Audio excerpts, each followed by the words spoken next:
Assalamualaikum warahmatullahi wabarakatuh. A very good morning to all. Al-Fatihah. Bismillah.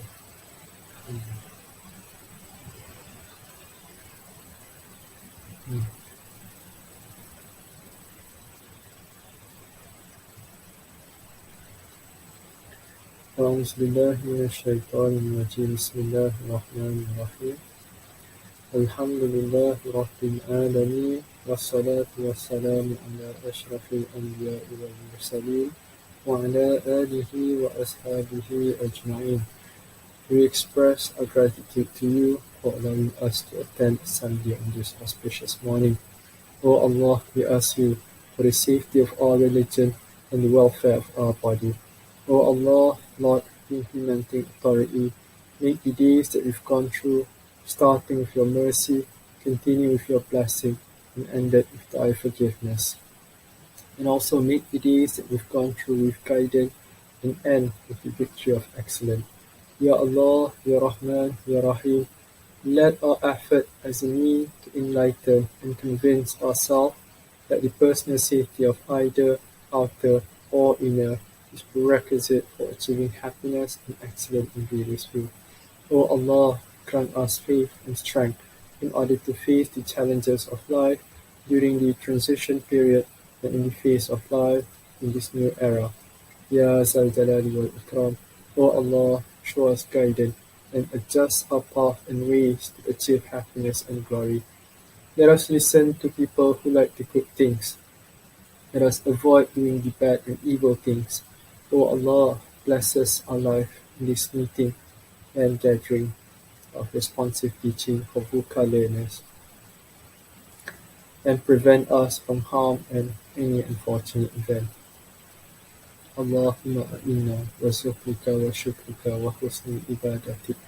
Allahumma inna nas'aluka ridhaka wal jannah wa a'udzu bika min sakhatika wan nar.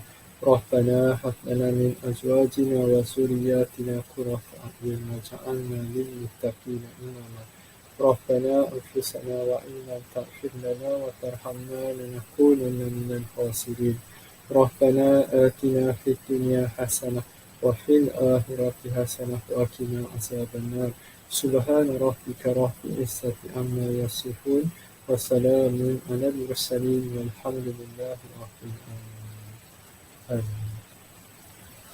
Thank you.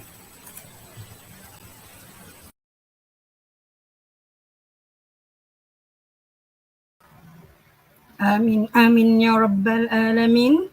Thank you very much, Brother Ahmad Fahim, the lecturer from Physical and Health Education Department, Faculty of Education, UITM. Bismillahirrahmanirrahim. Ladies and gentlemen, may I kindly have your attention? The webinar is about to begin. Assalamu alaikum again, and a very good morning to our guest speaker, distinguished audience and participants, ladies and gentlemen. I am Dr. Khadija Said Hashim, the moderator for today's webinar. First of all, I would like to welcome everyone to the EDUTeach Webinar Series organized by the Faculty of Education UITM. Today's webinar topic is Responsive Teaching for VUCA Learners featuring Yang Berbahagia Professor Dr. Abdul Karim bin Alias from School of Industrial Technology, Universiti Sains Malaysia USM. Professor Abdul Karim Alias is also the director of the Center for Development of Academic Excellence, DCAE, Universiti Sains Malaysia USM. On behalf of the Faculty of Education UITM, I would like to welcome the YouTube participants, teacher educators, students, and international participants from the Immaculate Conception University, Davao, Philippines, Laudat College, Philippines, participant from Brunei and Indonesia. Thank you for joining us today and thank you for your support. Before we go any further, I would like to make some announcement. Training hours is provided for this webinar for all UITM staff. e-cert is provided for all participants. Attendance link for this webinar will be shared before the end of this webinar session.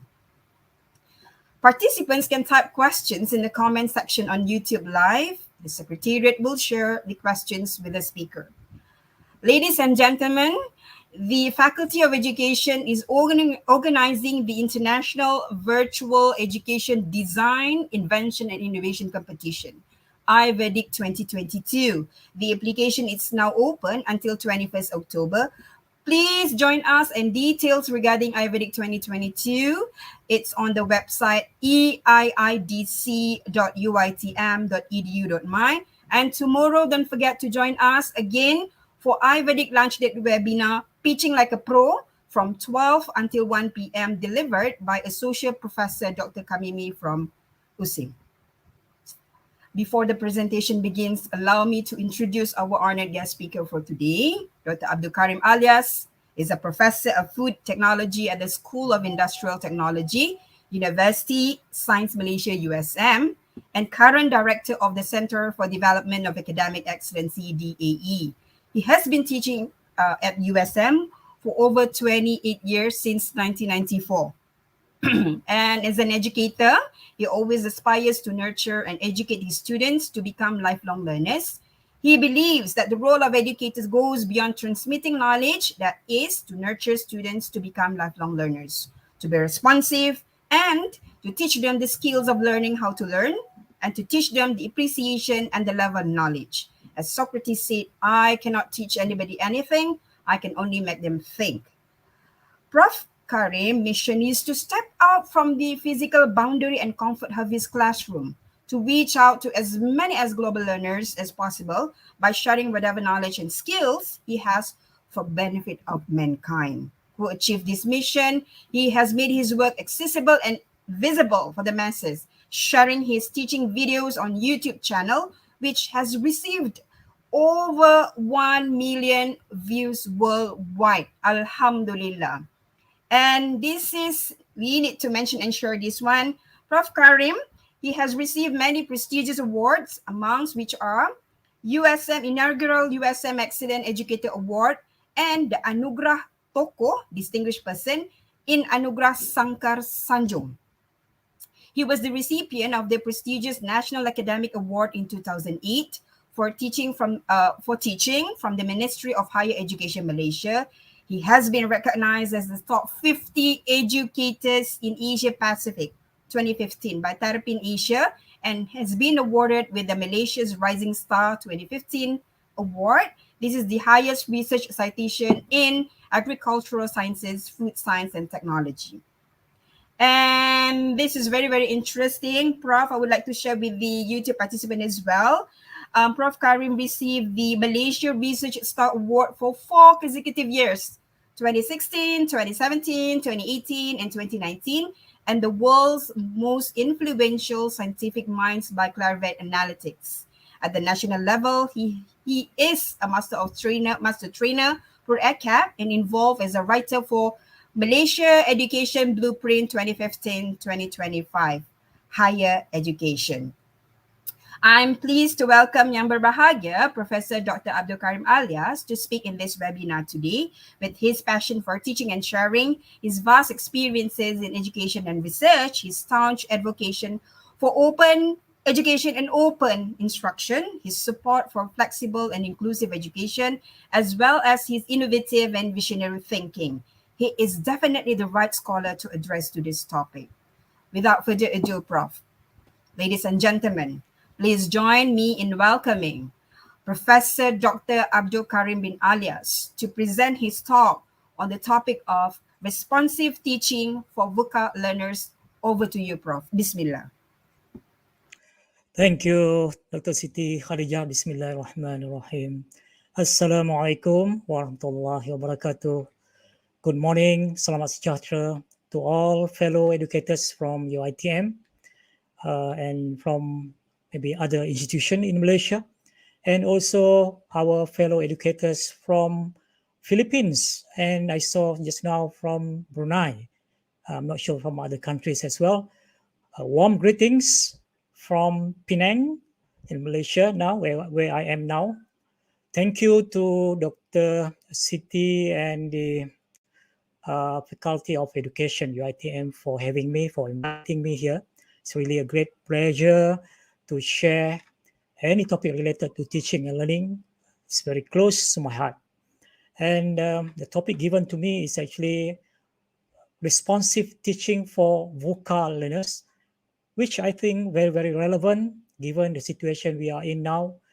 We are into the so-called post-pandemic, although we are still, I'm not sure whether we are already getting, already out of the wood, so to speak, but we are getting there, inshallah. So let me share the screen.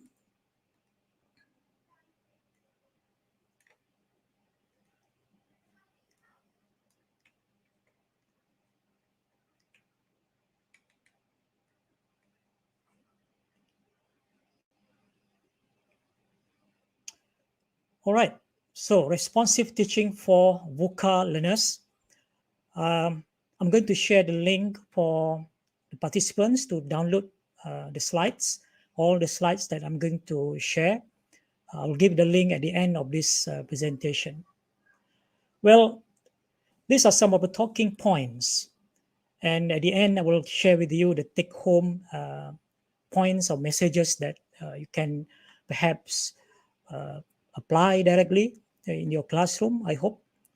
So first of all, I would like to start with reflection, because I think there are a lot of lessons we can learn in the so-called during the last 2 years. So post-pandemic, what we have learned in the last 2 years and how we can use the pandemic experience to move forward. Then moving forward, looking forward, the so-called to the new norms in the VUCA world. So how do we adapt ourselves to a new so-called new culture of teaching and learning practices? And then I'm going to dive into the topic of my sharing this morning, responsive teaching. And perhaps I think I'm quite, Dr. Siti actually gave me this title initially. Then I suggested another title, not actually including the responsive teaching in the title, but somehow Dr. Siti was adamant, or very, she insisted to talk about, ask me to talk about responsive teaching. So I think thank you to Dr. Siti, because I take up the challenge, and I get to learn a lot of new things also about responsive teaching. But I can summarize actually responsive teaching in 2 words. And maybe the participants, the listeners also can perhaps summarize your own way. But to me, responsive teaching is basically boils down to 2 words: high touch, high learn. Okay, so I will elaborate later on. But another way looking at responsive teaching is about amplifying best practices. Actually, we have been doing this for so long without realizing, and maybe now when we look at it with more in a more intentional way, we can maybe we can improve the practices to make it even better. And then finally, what's next?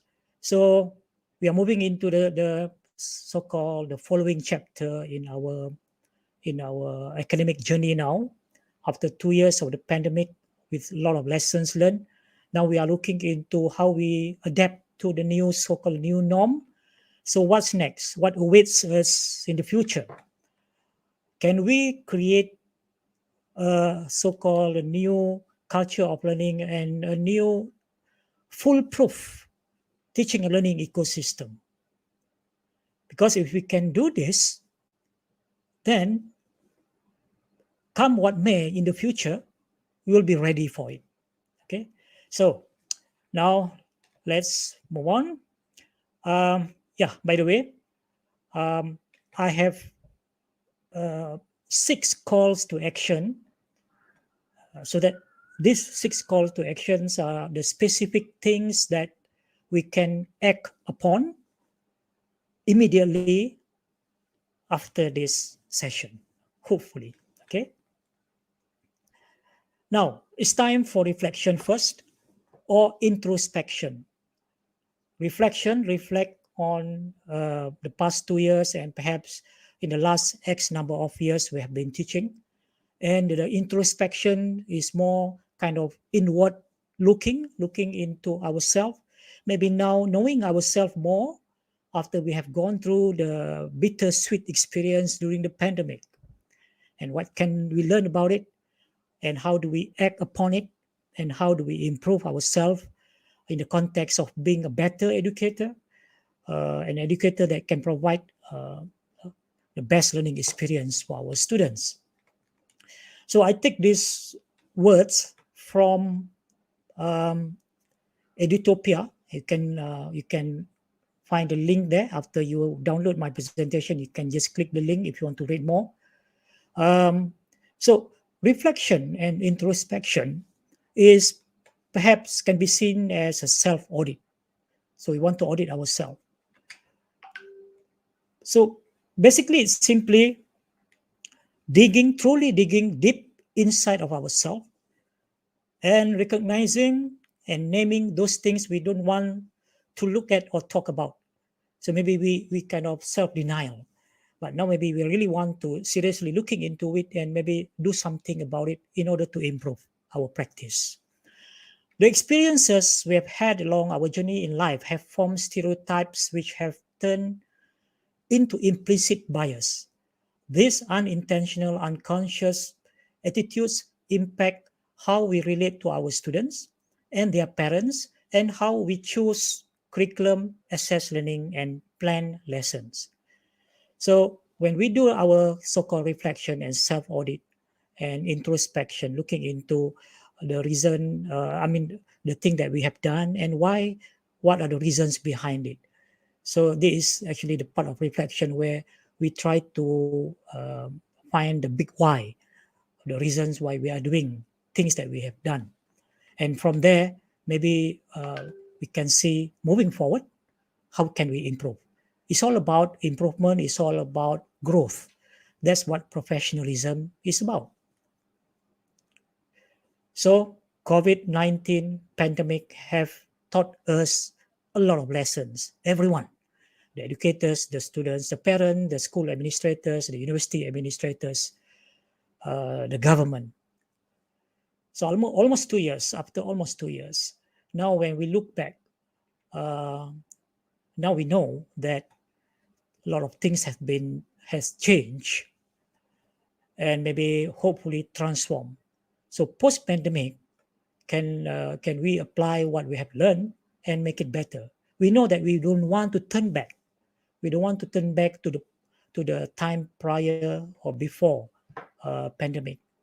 So the past 2 years have been, I call it a tipping point. If you have read a book by Malcolm Gladwell, tipping point means that we are moving or jumping into a new curve, a new trajectory. That's really transformation. So we have been discussing a lot of issues in education in terms of the quality and so on. And now it's time for us to really transform and accelerate that transformation.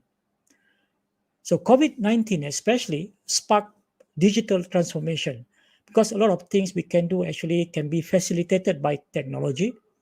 But of course, we have seen there's still issue like digital divide and so on.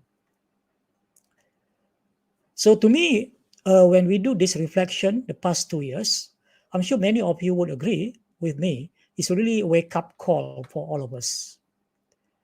It's an awakening for all of us. It's a tipping point. And with this, let me share with you some of my own personal observation, because we need to understand why now we are talking about a lot of things like responsive teaching. We are talking about high flex. Tomorrow, I'm going to talk about high flex in UTM in their NALI conference. So now we start to see a lot of new buzzword that perhaps we want to be familiar with.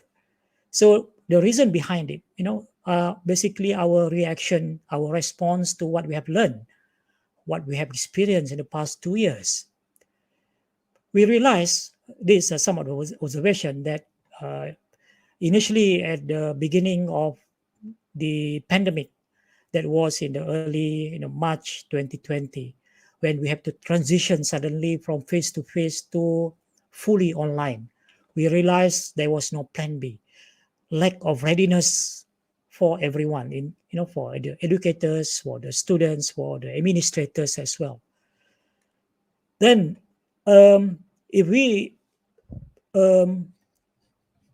humble enough to admit there's a lack of agility, lack of adaptability, and perhaps lack of emotional endurance, because we start to see issues on mental health, the mental wellness, and so on. So we overlook actually or neglected some of the social emotional wellness needs of the faculty, of the academic, as well as of the students. In fact, the parents as well, perhaps everyone.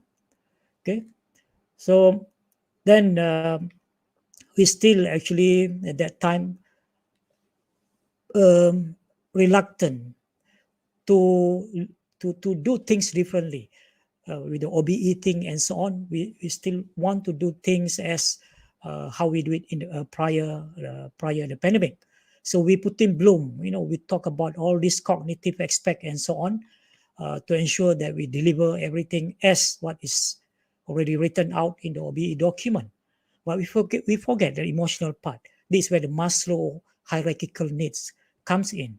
We forget to address the basic needs of our students, the basic needs of our academics, our lecturers.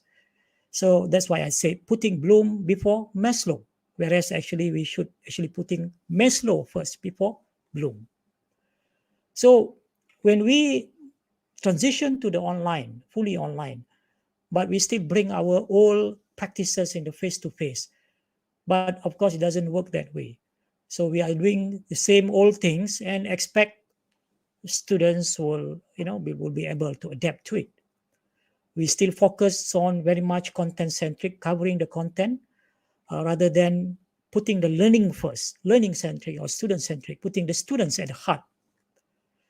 And technology is basically there when we do online, but we realize that not all students have access to technology.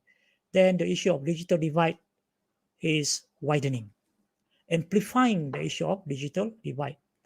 And of course, when people are online, the issue of ethics and plagiarism, cheating and so on in the exam. So we get busy discussing about how do we ensure the students would not plagiarize? How do we ensure that the students would not cheat in the exam, in the test, and so on?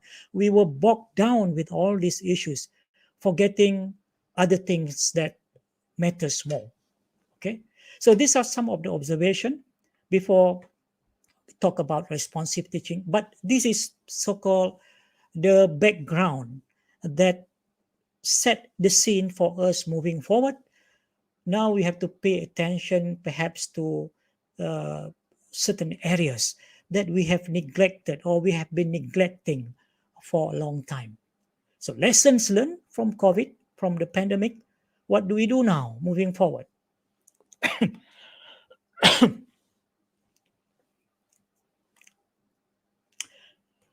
We know that moving forward now, we are living in the world that is very volatile. Things, the world of the volatility, meaning that things are changing very rapidly. Things are changing very dynamically. So when we look at the context of education, teaching and learning, our classroom, the way we teach and so on, we need to rethink and reimagine a lot of things because things are changing very fast. What is tomorrow, what is next month, we cannot even predict accurately. Then uncertainty, a lot of things are not clear. The clarity is not there because of the things changing very fast. Ambiguity, lack of clarity about meaning of an event. Sometimes there's a lot of confusion as well at the early stage of COVID. How do we do assessment? How do we do this and that? And complexity. We are dealing with a world that become more and more complex, problems that become more and more complex that need different layers of solution, different kind of, sometimes we need to reframe and redefine even the solution so that we can deal with it more easily. So this is the world we are living in, and we cannot run away. We have to deal with it heads on. We have to deal with this VUCA world heads on, like it or not. Okay.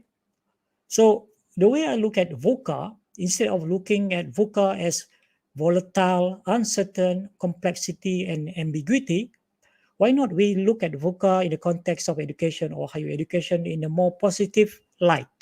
Okay. So we are here now on the beach, on the shore,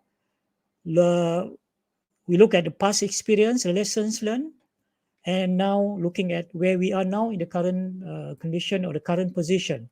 So we are moving into the VUCA world. We are living in the VUCA world, and yet we still have to deliver education in the best possible way. So we are looking at the future state now. So in terms of the volatility, why don't we now look at how do we move forward in terms of education so that we have a clear vision how best we can deliver education for our students. Uncertainty to more understanding, because if you want to be more certain of how we do things, we need to have more understanding. In the context of teaching and learning or education, more understanding of learning itself, the fundamental. We have to go back to the fundamental, but go back to the basic.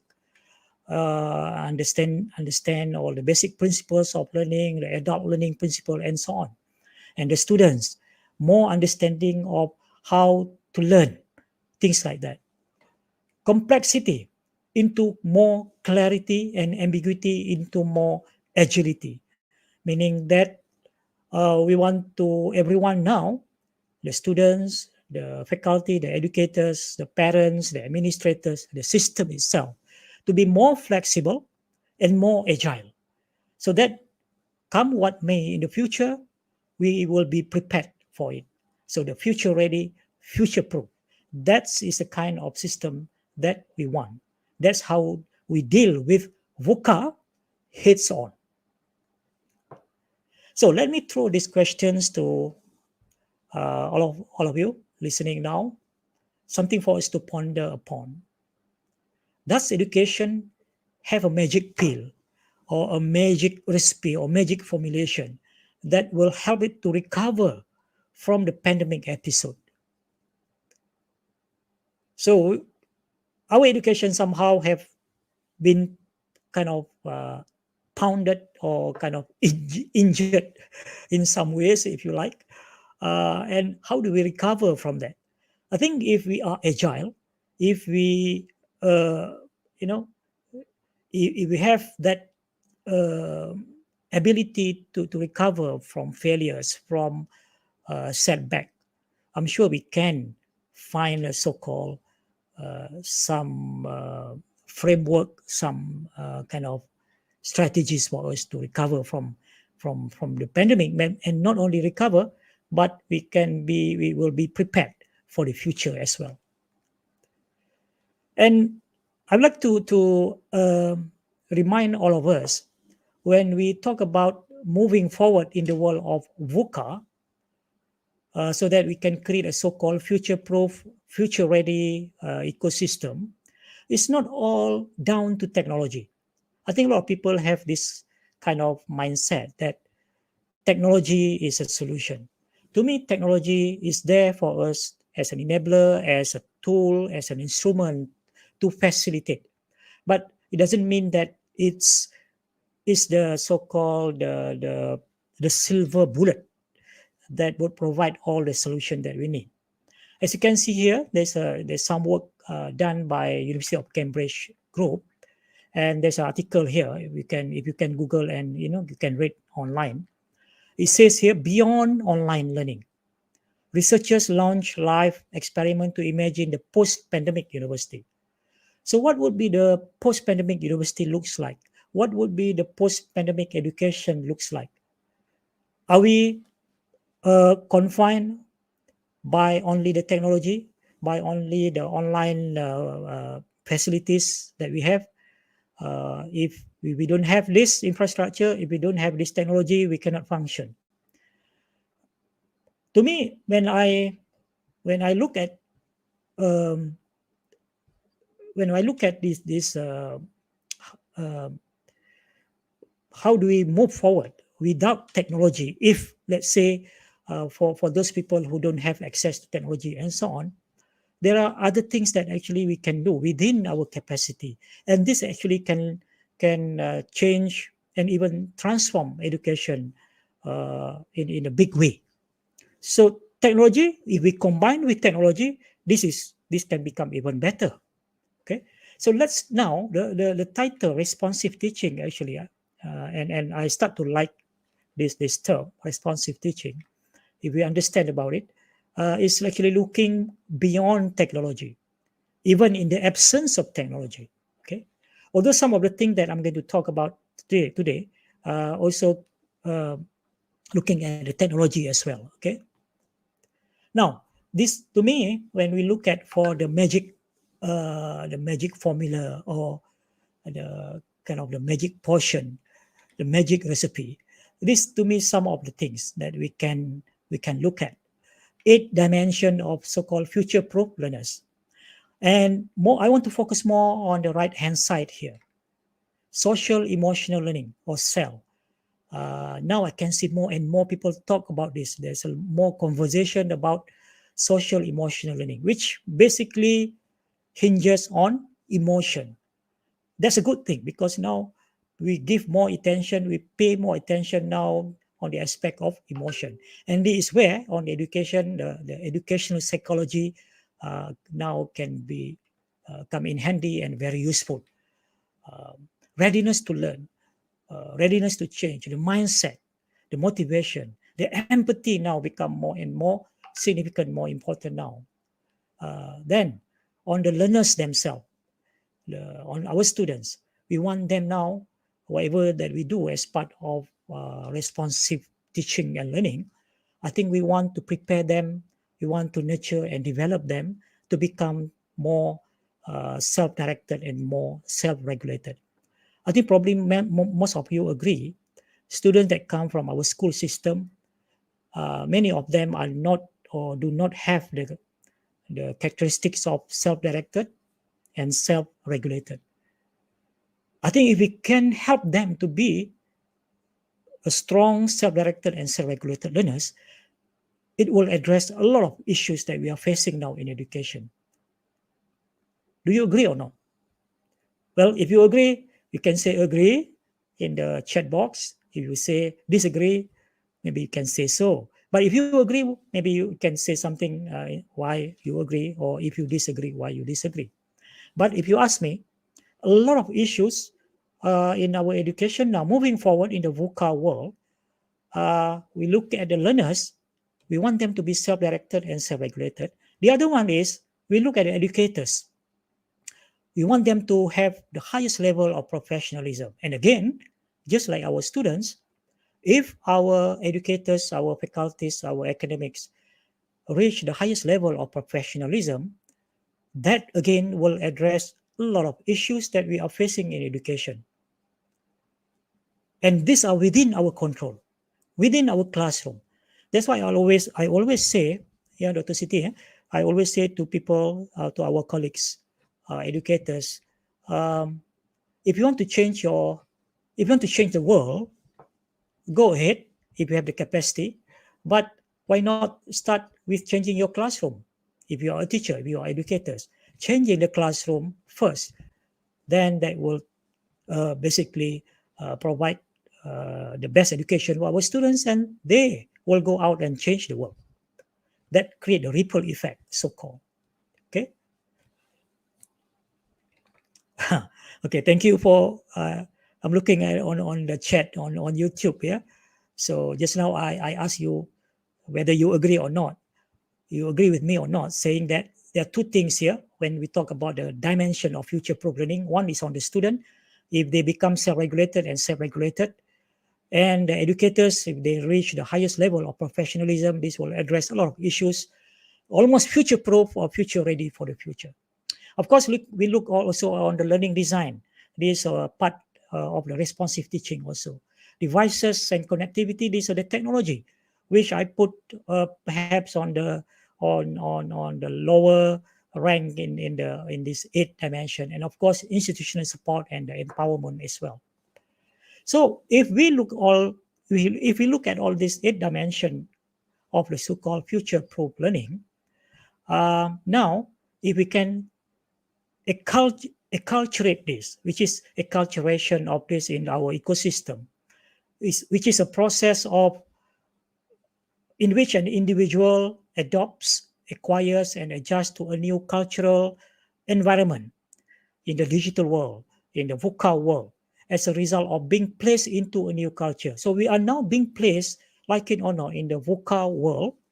So now can we respond to it, we react to it, and we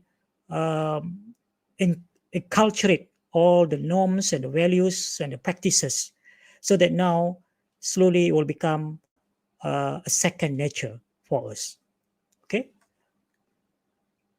So this is my call. Not my call, but this is what I urge all of us to do now. On the hindsight, I think we have been talking a lot and doing a lot. I think on the technology part, I'm a strong advocate of technology. Of course, I like it very much, but I think maybe now we need to reframe or shift our attention also to something more basic. So let's go back to basic. What's the basic? The basic is we look at the people, the students, and the teachers, the educators. So my understanding of responsive teaching, correct me if I'm wrong here,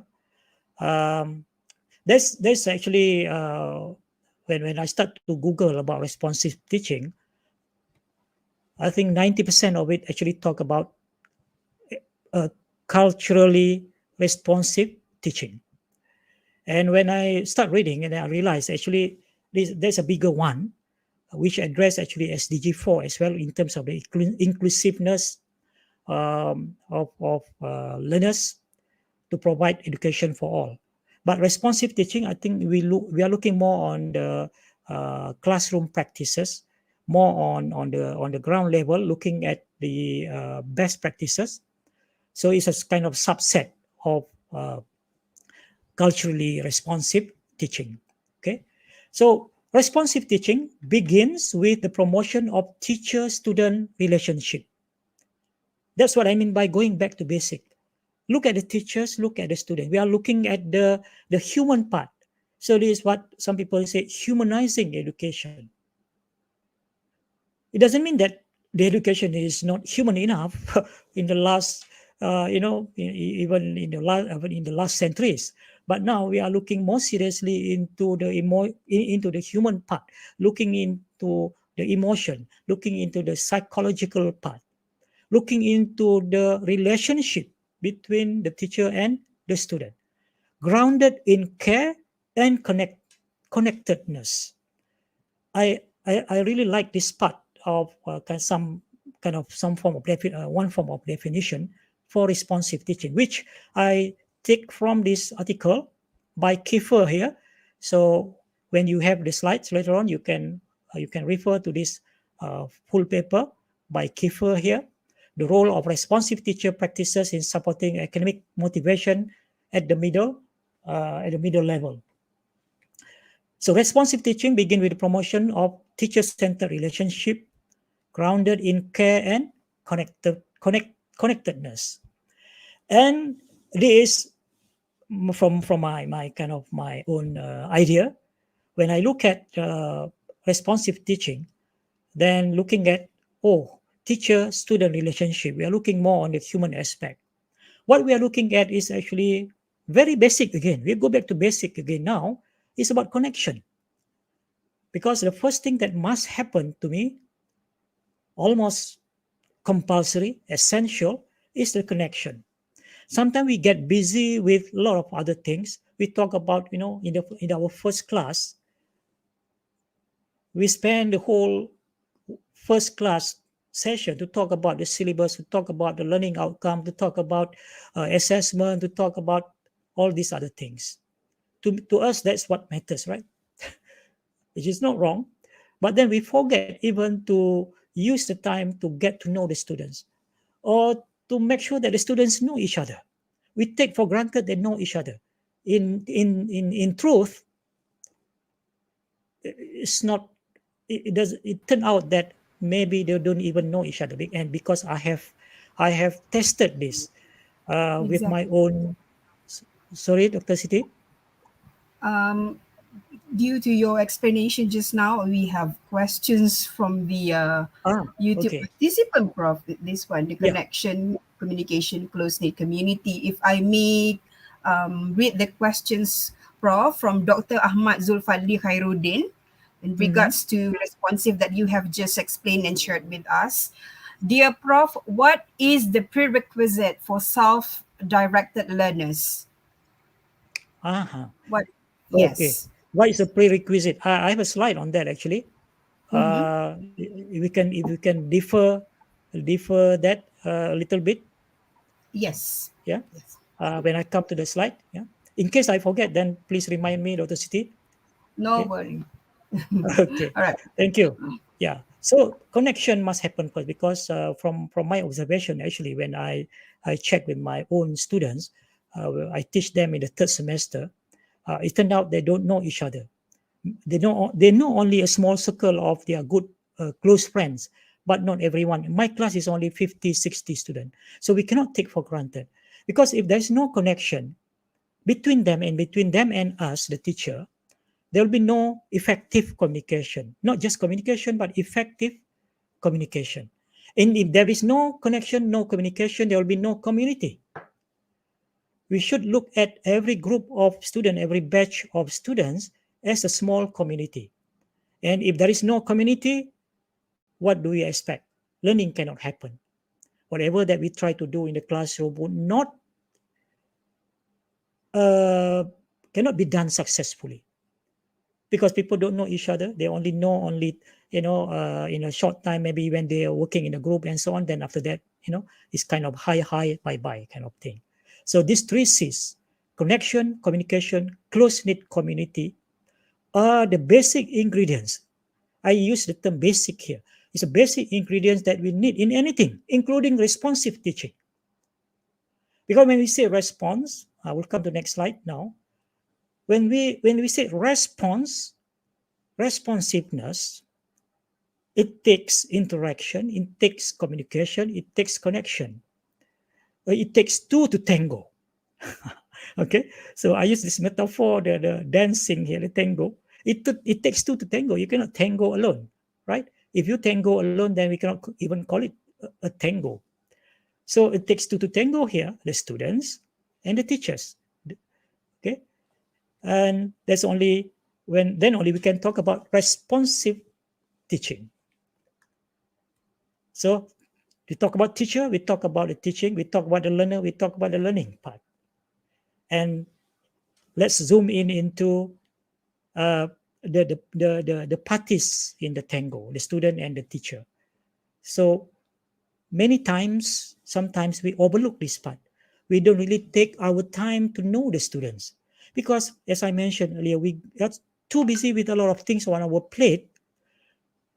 Many uh, teachers or lecturers or academics or faculty, they just go into the classroom. In their mind, it's just they want to get through the syllabus, cover the syllabus, and they forget to really get to know the student. And therefore, there is no strong connection there. Who are they? Where are they? And all these questions that need to be asked in order for us to know them. Okay, because now we have to understand in the context of VUCA, the VUCA learners, which is our title. Who are they? They are from this millennial generation. They are overwhelmed. They are a generation of distracted generation. With all the social media, everything that they have on their phone, they are distracted. I'm sure at the moment also, maybe even we are distracted with all the devices that we have now, checking the WhatsApp, checking the Facebook, checking everything while listening. We think that we are good multitaskers. We can do a lot of things at the same time. But in the end, everything is diluted. We don't get the best from each one. So these are the vocal learners. They are overwhelmed, they are distracted, they are impatient. They want everything by yesterday, not today, not tomorrow. So how do we deal with this kind of student when we talk about responsive teaching, responsive learning? Students that are always alert, students that are self-directed, self-motivated, self-regulated. And don't forget, it takes two to tango. They have made the VUCA learners. Okay, all of us are VUCA learners. So in USM, my center actually we are given the task to run this program for new lecturers every year. So who are the VUCA learners? We are just like our student also. We are overwhelmed with a lot of things that we have to do, and teaching is one of them. Okay, we are distracted also. We are becoming like them, like our students, distracted all the time. And we are extremely busy. Busy. busy. Okay. So where do I have the time?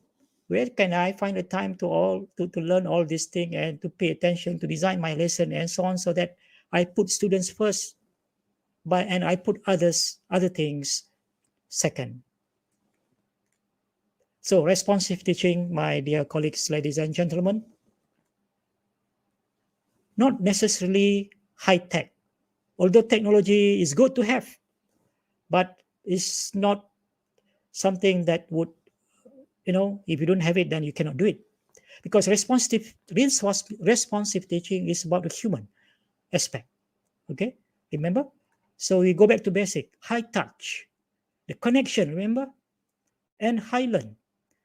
At the end of the day, the bottom line is about learning. Does learning happens or not? So I'm very happy when I do this topic. I have to buy a book, Responsive Teaching, Cognitive Science and Formative Assessment in Practice. And I basically come across only this book, Dr. Siti. I don't know about you, but have you seen this book, Dr. Siti? No, I think this No. is a new book. Yes. But Yeah. actually, our faculty is we have project chapter in the book. I will mention that one at the end of our webinar with Oh, something like responsive teaching. All right. So wow, that's good because yeah. I always ask these questions, yeah, Dr. Mm-mm. Siti and Yes. fellow educators. When I study a lot, I read a lot on actually Mhm. education, teaching, and learning, but hardly I can find books written by Malaysian educators or Asian educators.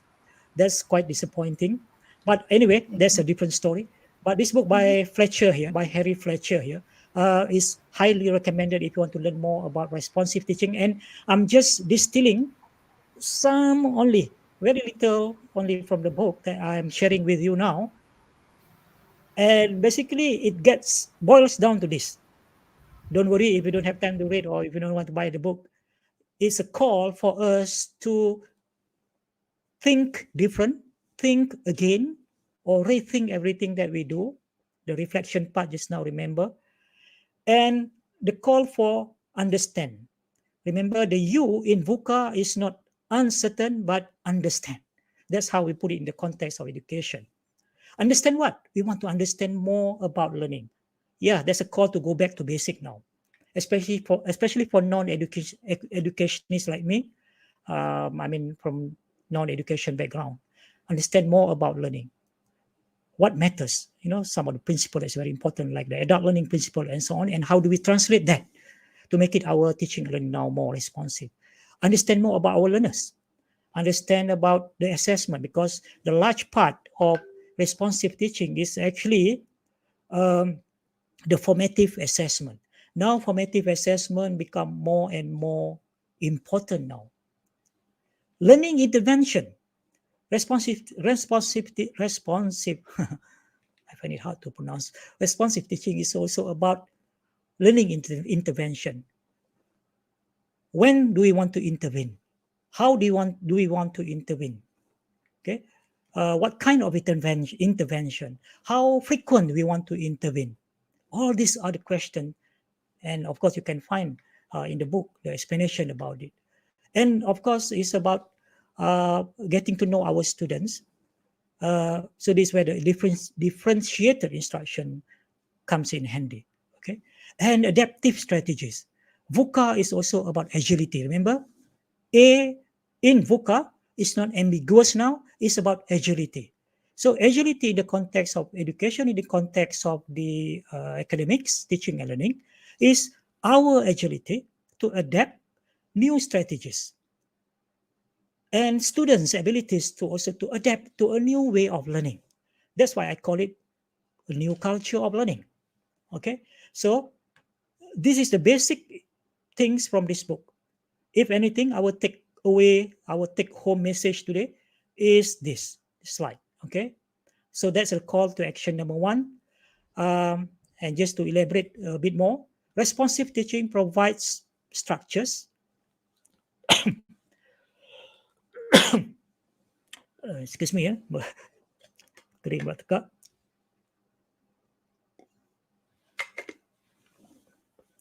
Responsive teaching provides structures, knowledge, insight, and skill educators need to respond effectively to each and every student. Of course, it's not going to be easy, but what choice do we have? What options do we have? Because we want to go back to basic now, we want to address the so-called the humanizing, the human part of the emotion and so on. We want to make more connection now with our students, so that they now feel they feel they belongs to the class, they belongs to the community. So in order to do this, and the reason why we are doing this, the big why of responsive teaching actually, when it's about the question of how can we do it, how can we do this more in a more sustainable manner. There's no point of doing something but it's not sustainable. Okay, so it's a very important point that I'm trying to make here. So in a nutshell, again from the book just now, I just distilled some of the, I think the important principle or concept of responsive teaching. There's only three. Number one is all about planning, and that we have got that already in the OBE. Okay, so now I always say that OBE is good in the philosophy, but probably we overdo it in terms of documentation. That's my opinion, my personal opinion. Okay, but now we have to go beyond the compliance. We have to go beyond the documentation. What we need to do now is to translate that into the real implementation and appreciation, penghayatan. So what we do now is identifying in the responsive teaching, identifying what students have understood and where they are struggling. Is now putting more of our attention to the students. Shift our attention now more to the student. Okay, we empower them through the student-centered learning approach, but we cannot just leave them on their own. We have to facilitate, we have to monitor, and then do a necessary intervention when necessary. That is where we come in terms of responding. Number three here, adapting our teaching to support students to do better. Because there's no one size fits all. That's what differentiated instruction is about, from my understanding. Yeah. So in a nutshell, I can put it in the simple form here, responsive teaching. Remember, it takes two to tango again, the student and the teacher. So when we tango nicely, then we have this. We have a so-called a feedback loop. Teaching is adapted based on how the students' responses, how they behave, how they respond. Okay, so that teaching now become responsive. Then, when we look at their response, then we can see we can do a regular specific improvement. So regular specific improvement points are used to close the learning gap. We have to be able to identify the learning gaps so that learning is informed. So everything that we do as part of so-called intervention, as part of the responsive teaching actions, activities that we design, the assessment and so on, are relevant and will address the learning gaps. If we are able to close the learning gaps, then that's it. We hope the learning outcome will be achieved successfully and effectively.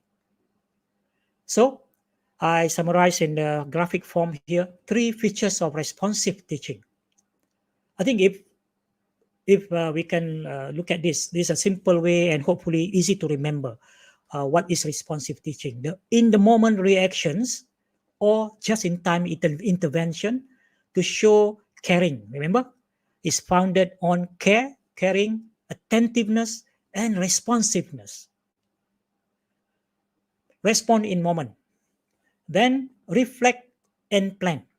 Reflective practice.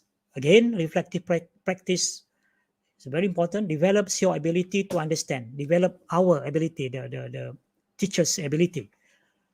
How your students learn. Understand how your students learn and the best way to teach them. By reflecting on your teaching, your identity, any barriers to learning that your students have. Then the third one, create an intentional learning environment. So this is where we have a lot of like high flex, blended learning, hybrid learning, alternative assessment, and so on. Those are the things that we have to do. The action you take to intentionally establish an environment and structure that support a responsive classroom community. And from the book Responsive Teaching just now, there are 6 chapters actually. So these are what the chapters cover. Responsive teaching is a set of principles. It's not so much a set of techniques, but principles.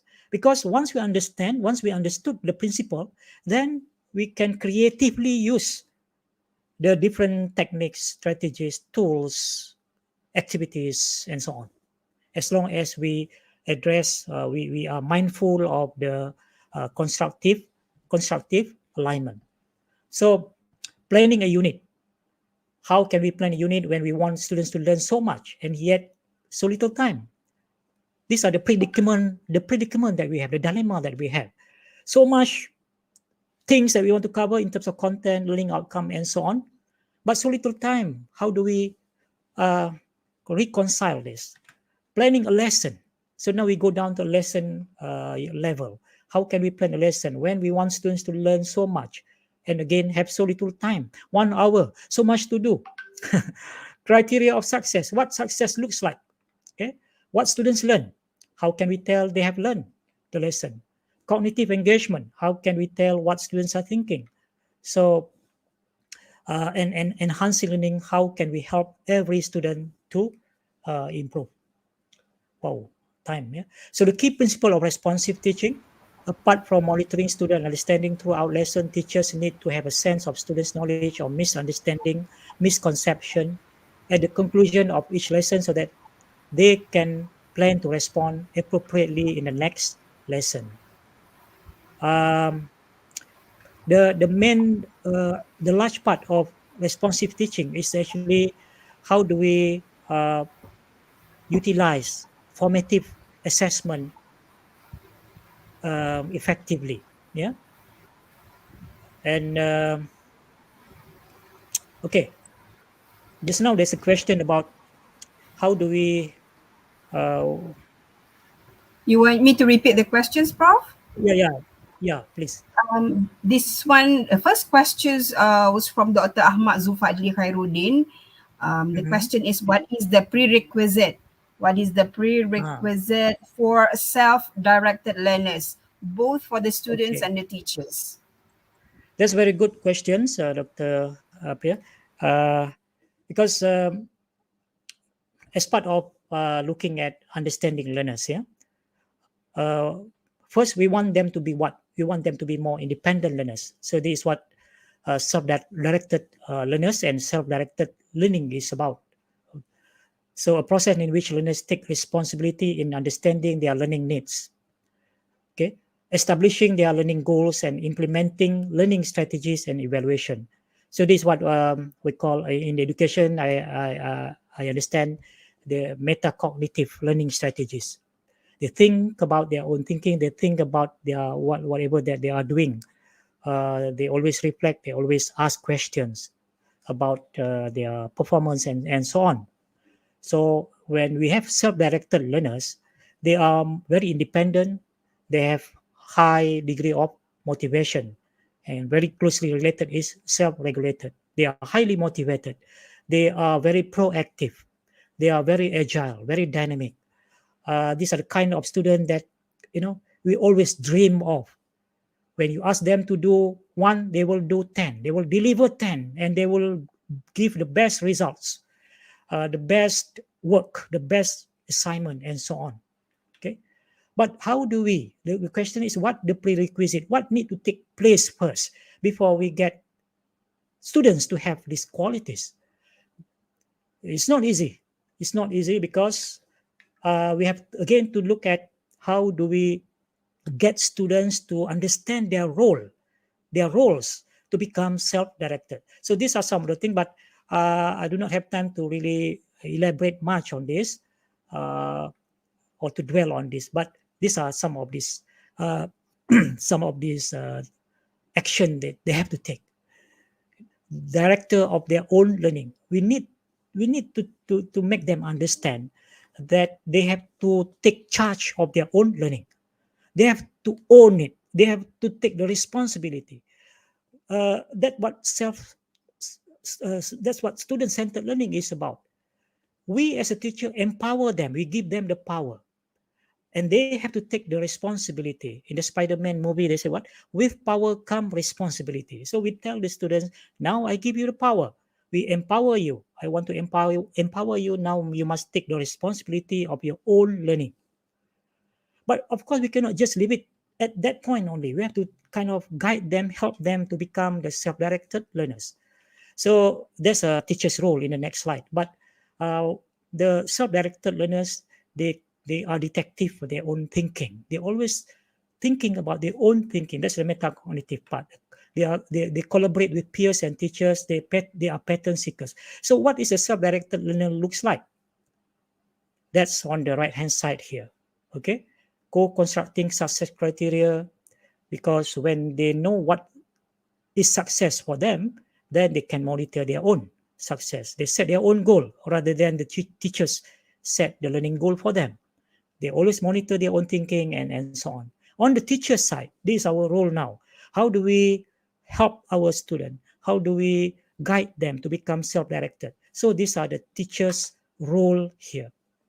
I think I don't have time really again to elaborate on this part, but you will have the slides. And but the point here is students have to have their own role to become self-directed and self-regulated, and teachers also. We cannot leave students on their own. I think we really need to have at the university in our program a course or something, how to learn. Yeah, learn how to learn. I don't think we have paid attention to this one. We put so much in our university courses, university umum apa ni, MPU, mata pelajaran umum, tamadun Islam, all these things. But Exactly. I think Dr. Siti, in our discussion revising the MPU, I think I did mention about the need to put this course, teach our Exactly. students the skill of learn how to learn and how to become self-directed and so on. Kan? So, Yes, agree yes. or not? Okay. High time. We need to have that one. Yeah, high Um, time.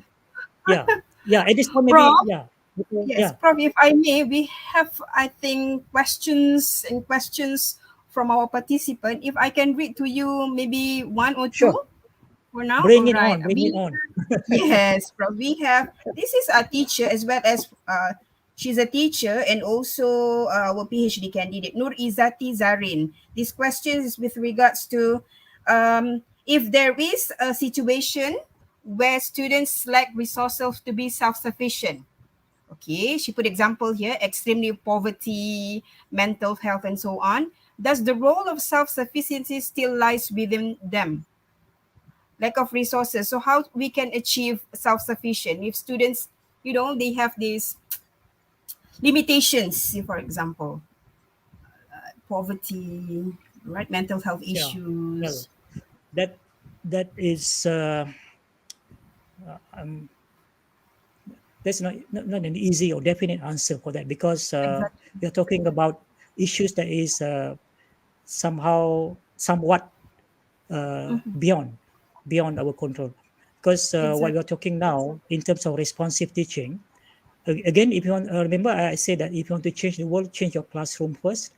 So meaning that we are looking at what we can do within our capacity as a teacher. and within our capacity in the classroom. The poverty issue, digital divide, and so on. Of course, we need to address this. These are real. These are real. But that's probably another forum to discuss on that. And relevant people, we are looking at the ministry level, the policy level, and so on. So there's more on the policy level, Dr. Siti, I think. Yeah. Exactly, exactly. So Yeah. can I proceed with these questions from Dr. Tuti, Prof? Yes. How Siti. can we create Is she from Indonesia? Dr. Tuti is from our faculty. Oh, sorry. Yes. So Dr. Tuti question is this one in regards to how can we create a compelling vision and values for our students to give them a clear focus and help them to react quickly to change. Like some sort of providing them with the clarity in terms of vision and values. So how what is your take, Thank Prof? you. Thank you, Dr. Tuti. That's very relevant question. And I think we just mentioned just now the need to really find the time, the space for us in our curriculum to talk to them about all these issues about learning, how to learn, uh, giving them that clear understanding that it's not just grade. It's not just grade A, B, C that matters. It's important. We encourage you to get the 4 flat, but at the same time, you want to encourage them to make them understand that the time you spend in the university is beyond just the grade. We want the education. We want to educate you, and we want the education to really uh, uh, develop you as a person. That when you go out, you become manusia. You become those apa ni?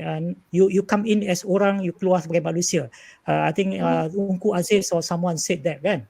So that's the Exactly. purpose of education. The so-called the larger purpose of education is not just about grade. Where do we have the time to talk about this? Currently, no, not much. Unless individually, like I myself take some time to really squeeze the time to talk about this, but still not much. So that is where maybe a specific course or somehow we can embed it in our curriculum. I don't know. There's no clear answer, but that is where we can talk about the vision of education, the philosophy of education.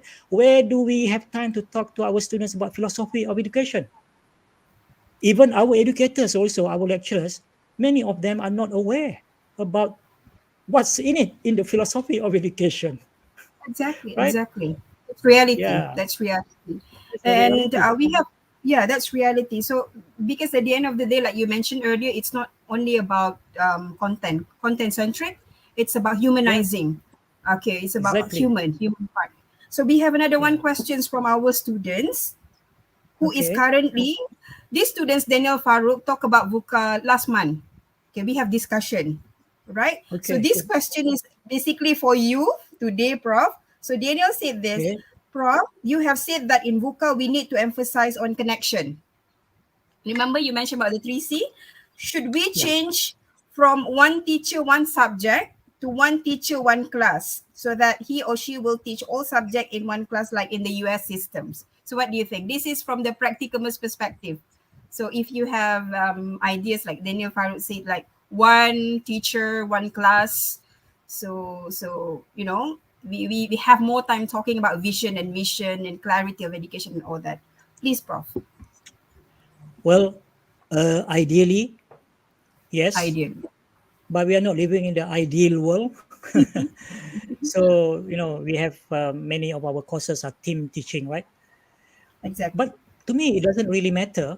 It doesn't really matter if every one of our teachers, our lecturers, academics understand what it takes, understand about the so-called uh, the um the human aspect of education, the psychological aspect, understand about emotion, understand about empathy, understand about make the importance of making connection. If everyone really understand and has that so-called clarity, remember the C in VUCA, not complex but clarity. Complex. Yeah, if they have that clarity, understanding of what it takes for human to learn, empathy and all those things, then it doesn't matter if 3 lecturers teaching one course, and it happened that we know the 3 lecturers teaching in the same course, they don't even talk to each other. They are on their own. So That's how does the reality. connection happen? The connection doesn't even happen in within the team, within the team that teaching the course. What's more, in the students. That's why the connection must happen first.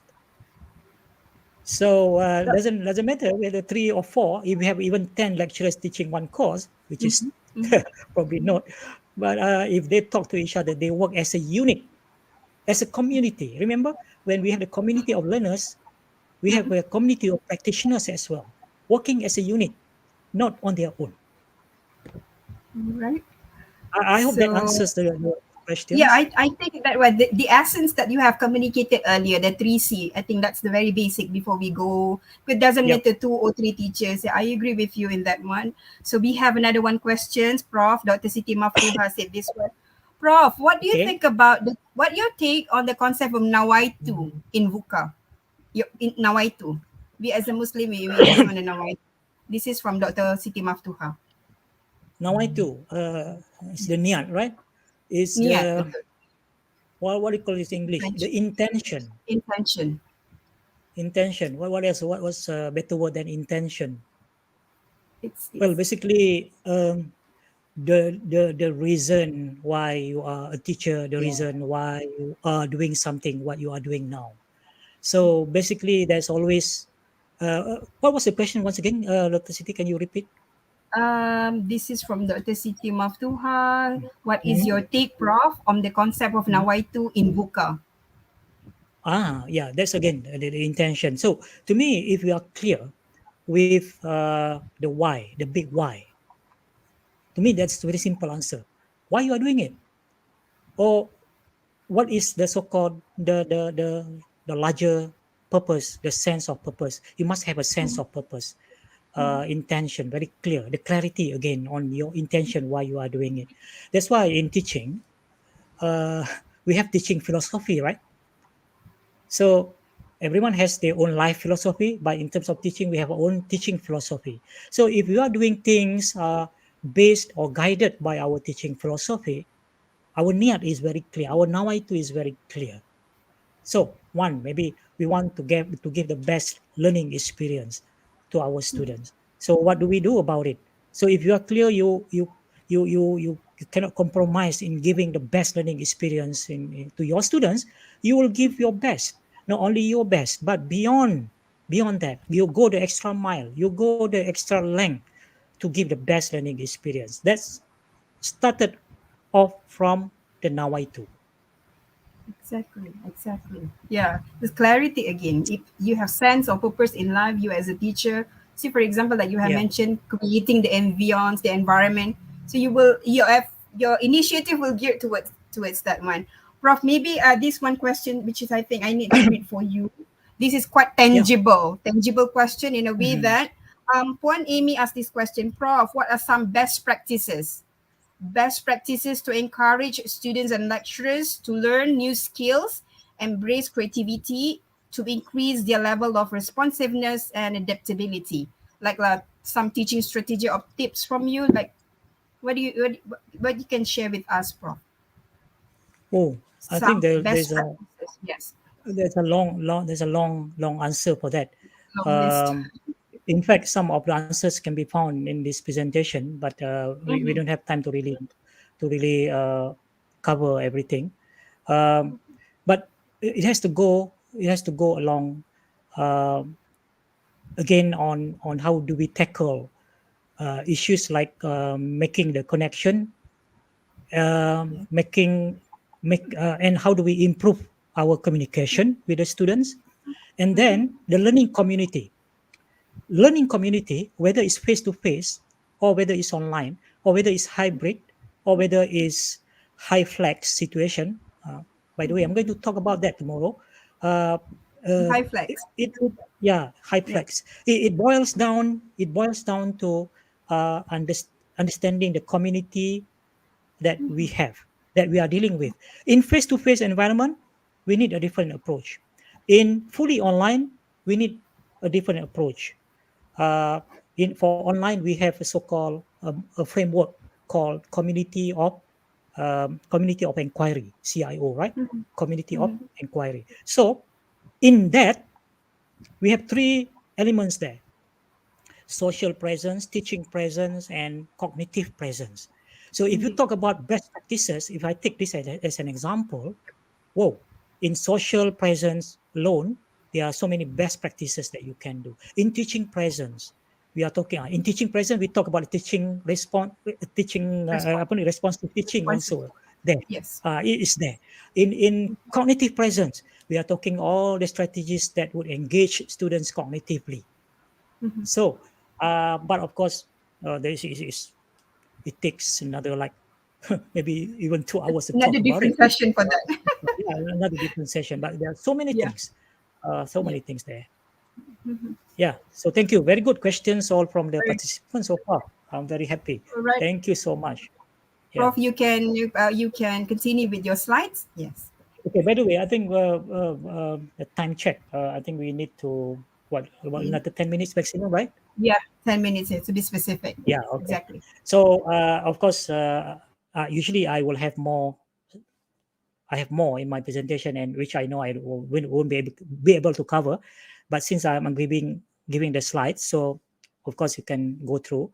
So I'll just take this 10 minutes to cover some of the things. And again, I want to come back to this is a call action number 3. Remember, I mentioned call. I have what six call to action. So I'm only halfway, but it's okay. I think I've covered a lot of ground here in terms of responsive teaching. But again, I want to come back to the basic. Remember, it takes two to tango because we're dealing with two main parties here, the teacher and the student, and they are human. So when they are human, they have emotion. So Plato said, all learning has an emotional base. So this is where I think we need to really come back to basic and look at the heart, win the heart of our students. Yeah. Tap into the power of emotion, leverage it, leverage the emotion. When we say leverage, if you understand the meaning of average in physics, you know, we put only a little effort, but the impact is great, is big. Okay, so that's why I mentioned about Maslow before Bloom. Let's go back to you can Google Maslow before Bloom. You will find some articles on this one.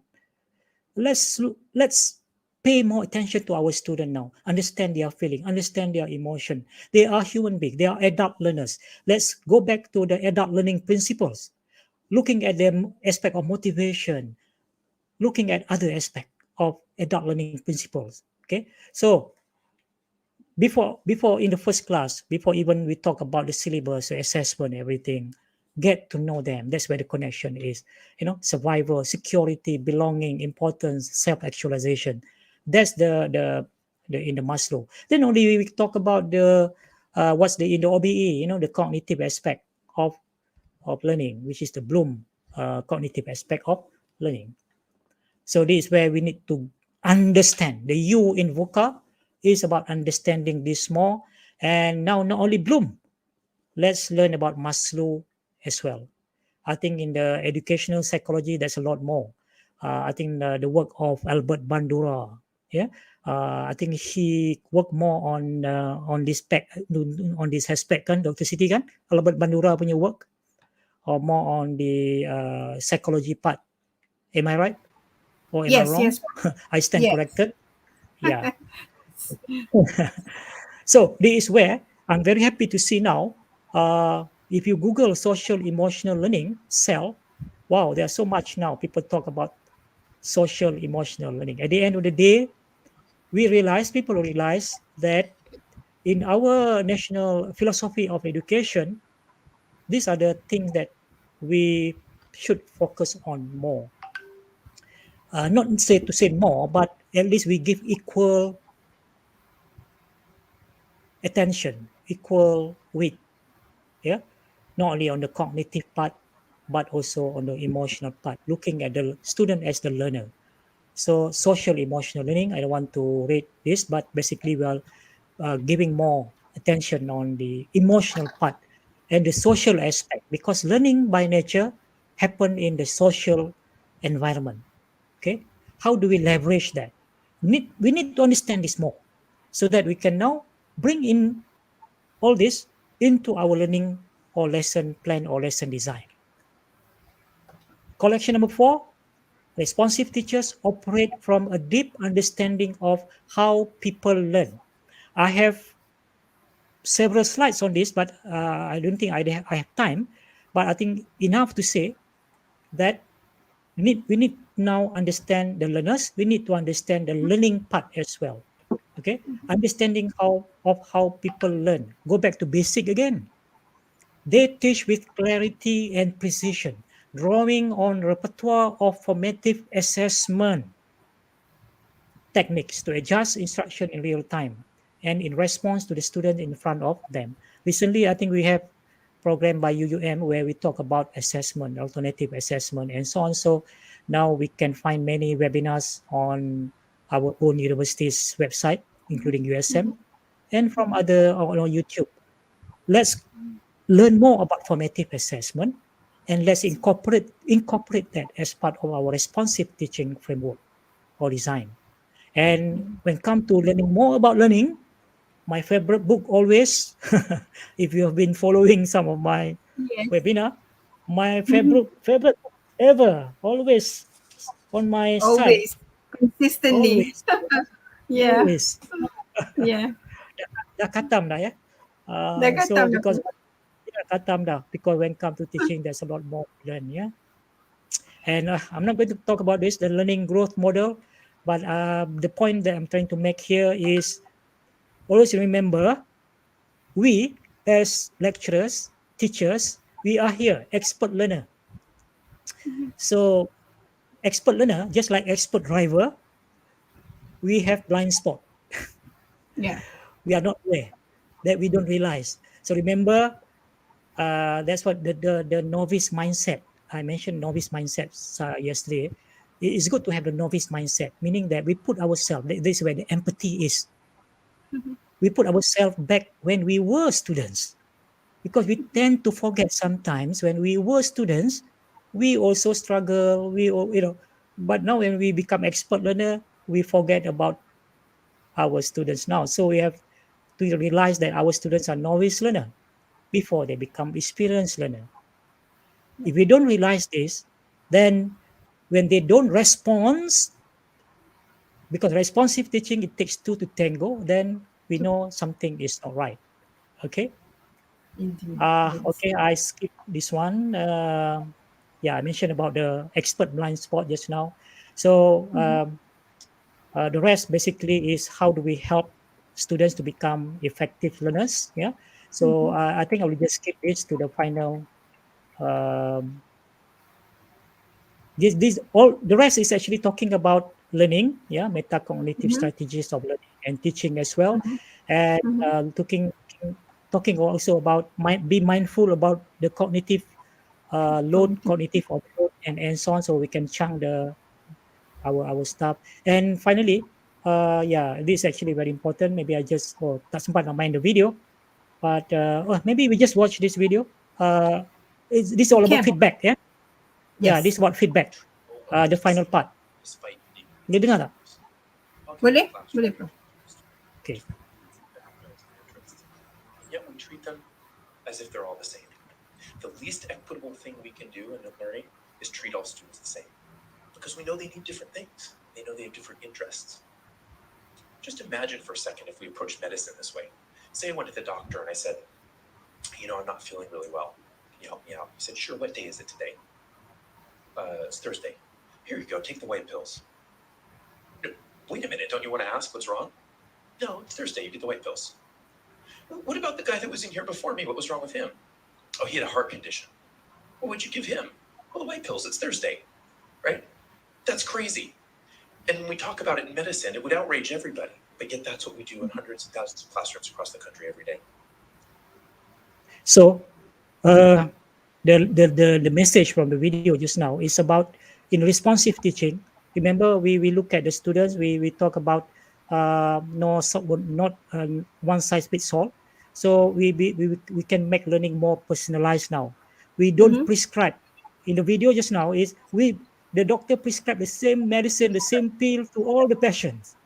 Yeah. So in the context of teaching and learning, we assume all the students are the same. They learn the same pace, the same way.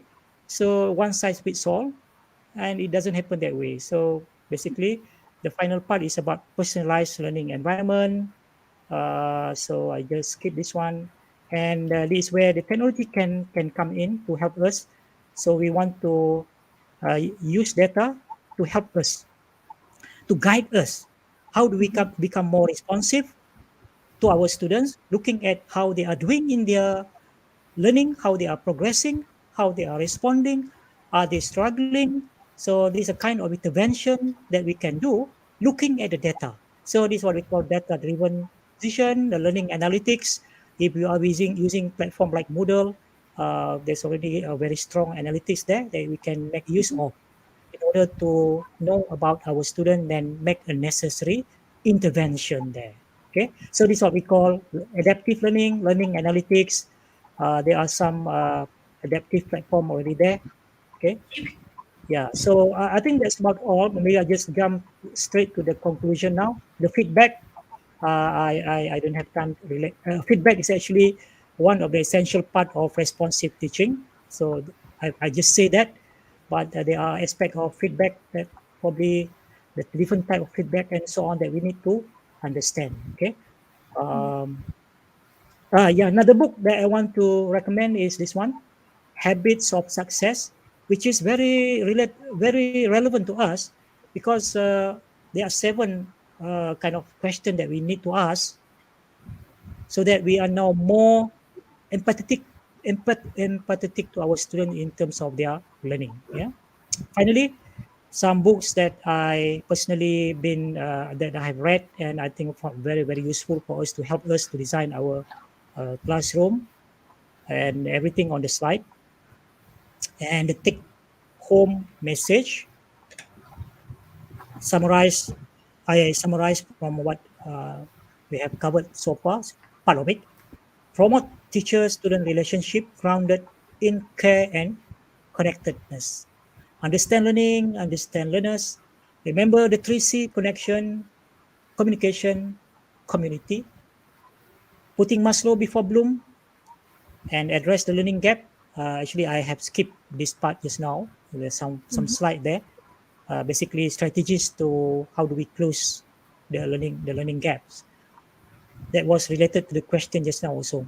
How students to become help students to become self-directed and self-regulated, looking at this engagement, the student engagement, and leverage the power of feedback again, which I don't have time to elaborate. But don't worry, I will provide you the slides. This is just my final slide. Stay strong, everyone.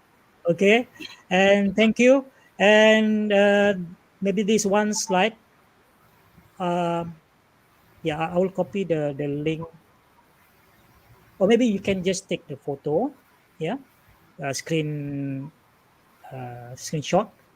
and that's the link for you to download all the slides that I have shared. Yeah, in this sharing. So with that, thank you so much for your time. I hope I have given great value for your time today, and all the best to all of you. Back to Dr. Siti. Right. Thank you, Prof. Alhamdulillah. Tak cukup masa. We don't have enough time, and some of the participants suggested we should have another series and we should have, webinar like this with you, of course, Prof, next semester. Thank you again.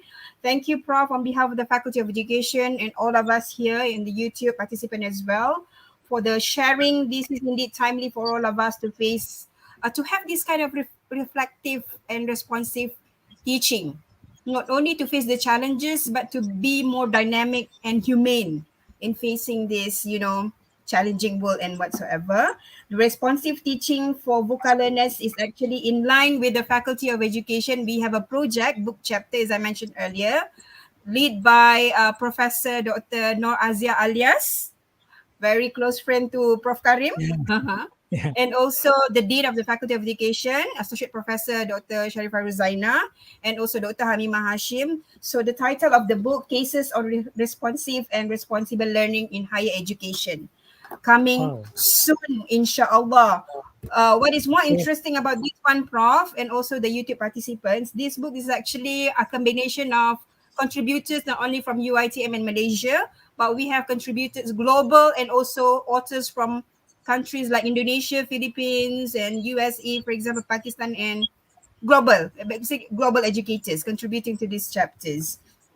So again, Prof, Alhamdulillah, thank you so much. Thank you. And I think we end our discussion and sharing with Prof Karim by reciting Surah Wal-Ams.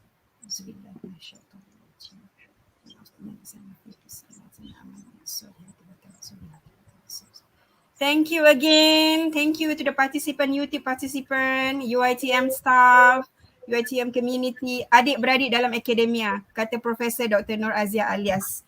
Yeah. Thank you to all, Philippines, Brunei, Indonesia, Thailand, USA, and also we have from Pakistan. Thank you. Assalamualaikum and have a good day. Bye. Bye-bye. Bye.